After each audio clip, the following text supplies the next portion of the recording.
the biggest thing is just the difference in the change of power, how it took the power out of a group of powerful men who had controlled things for years and years and years, and kind of gave some of the power to the community and to the people who had been powerless as far as voting was concerned, and as far as goods and services were concerned coming from the city.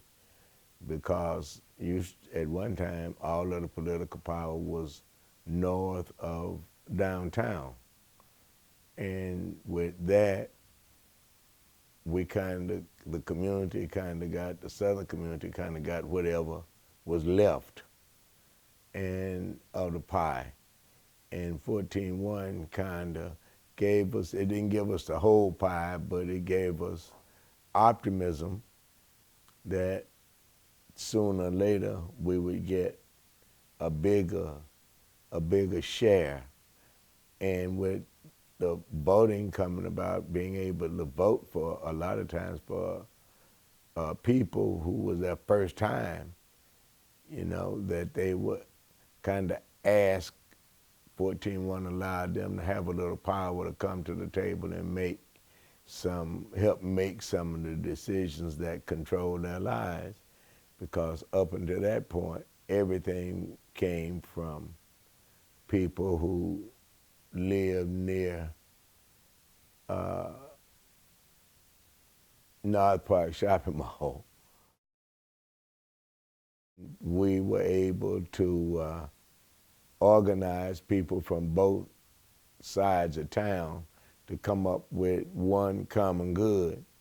And the common good was voting power, because people started to realize that voteless people was a voiceless people. And so 14-1 gave us our first black mayor. It put, again, we were able to play a bigger role in things that affected all of Dallas, not just Southern Dallas now, because when our lives improve, everybody's life improve. It's kind of like when we were free from slavery, it freed the slave master, you see, because now he can go about whatever it was he was doing to make his business work, and him and the slave became employer and employee, and everybody's conditions seemingly improved somewhat.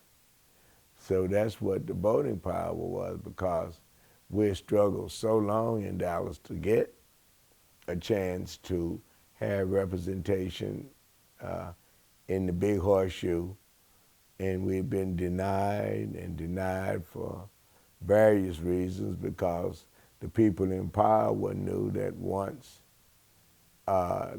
when the kingmakers finally realized that the villagers wanted to have a part in this, things changed. They changed not necessarily by force, but by righteousness.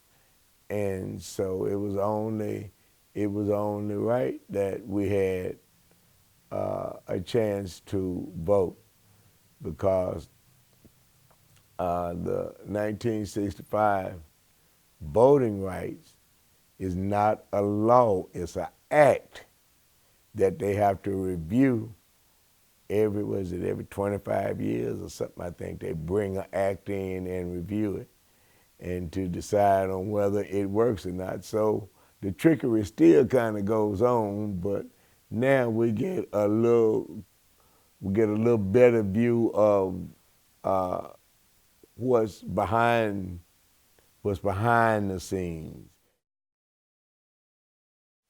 Over the years, we had people who made the sacrifices, people like Miss Craft, Miss Juanita Craft, people like Miss Minnie Flanagan, who was Miss Craft's mentor. We had people who made decisions, but their decision-making power was basically limited to their little pocket, a little sphere of influence, their community. And, because it used to be we'd come up with all of the things that we need, and we had one man or one person who would go down and talk to the white people for us. You see, that was kind of the way that it was set up, because we go ask for things as young people, and they'd ask us, have we talked to Reverend so-and-so? What does he think? Your opinions are all right, but we don't value your opinions. We value his opinion. And his opinion a lot of times went to whoever had the biggest bag. Bag men? Yeah, well, a lot of them were bag men who go around the community and collect information and then go sell their bag to the highest bidder, you see. So 14-1 allowed us to, didn't stop the bag men, but it gave us a chance to kind of know what was in the bag and what was going to benefit us as a community rather than benefit him as one particular person, you see. And then also 14-1 kind of moved the voting power out of the church. It kind of brought in people like Roy Williams and guys who had street sense and finally started to develop some political sense and move toward political power, because that's what it's about anyhow, is who controls the politics. We're still getting kind of fair, but the system is not set up for 50-50 share. It's just not. It opened up women who started to feel a little more powerful because they could run for office without feeling threatened or without feeling that they're threatening somebody else, So it's like any movement.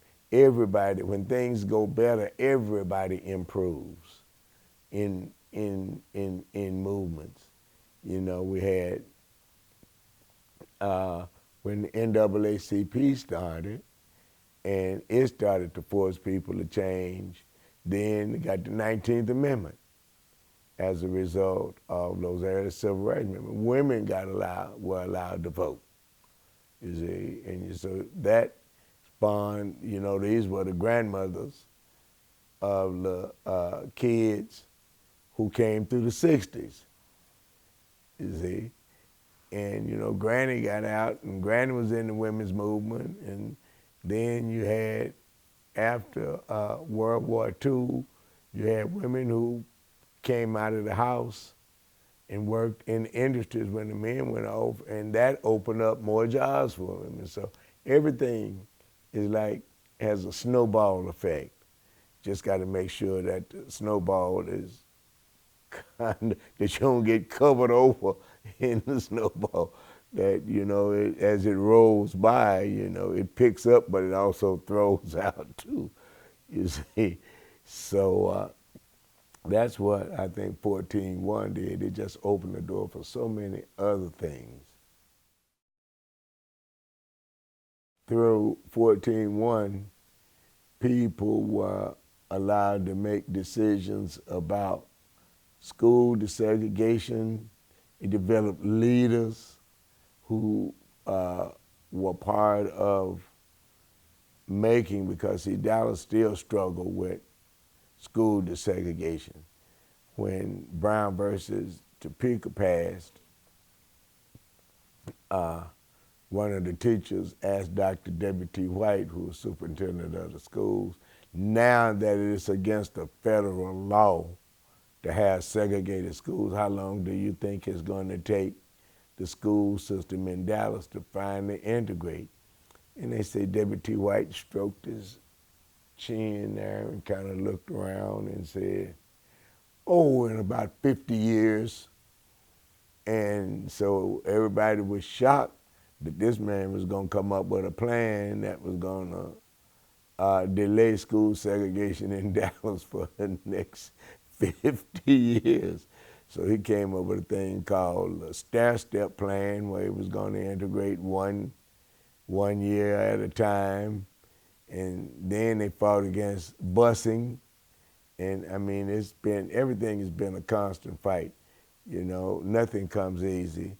You know, without struggle, there is no progress, you see. So if I was to tell the kids, they can dream bigger now as a result of 14-1. They can dream about being the mayor, and they can dream about being state representatives. And if you dream real big and you're keeping those real clean, you could possibly be the president. And it starts locally, because I have to explain to the kids that all politics are local. And if you don't get out and vote, you don't get basketball nets. So that's where your voice is. Your voice is in the voting. That's how you get parks and swimming pools. And again, basketball nets. It's as simple as that. And that's why voting is so important, that you vote when you get older and you encourage the people around you to vote. Because again, a voteless people is a voiceless people. If you don't vote up, shut up. I knew Marvin and I knew Roy before they were involved in 14-1, because they had been basically community organizers. And, you know, seeing all of these different community organizers, they wasn't as scattered. They kind of had a focus. And it wasn't just black people who were doing this. It was people from all over the city, because people from all over the city benefited as a result of what the Hispanic community was able to get involved. You had people like Pancho Medrano and the Medrano family. They were able to come to power through the politics of 14-1, getting involved. And again, it gave everybody a voice. It wasn't just a group of old, unsmiling men who were making the calls for everybody, deciding on what everybody was going to do.